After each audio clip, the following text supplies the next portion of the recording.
మిత్రులారా, నాగసాధువులు అఘోరీలు ఒక్కళ్ళేనా, వేరువేరా? వాళ్ళిద్దరికి మూలపురుషుడు ఒక్కళ్ళేనా?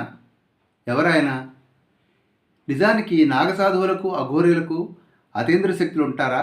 అవన్నీ మన కల్పనలు, భయాలేనా? వీరి మధ్య సారూప్యతలేమిటి, భేదాలేమిటి?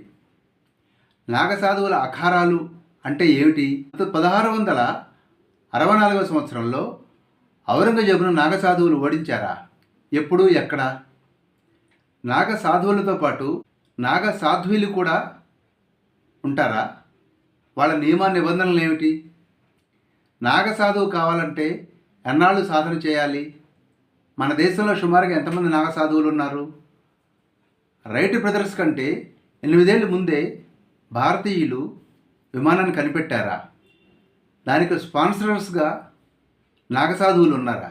ఇది నిజమా? అఘోరీలు శ్మశానంలో సాధనలు ఎందుకు చేస్తారు?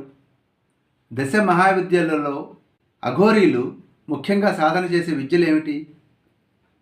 కీనారాం బాబా ఎవరు? ఆయన ఎన్నేళ్ళు జీవించారు?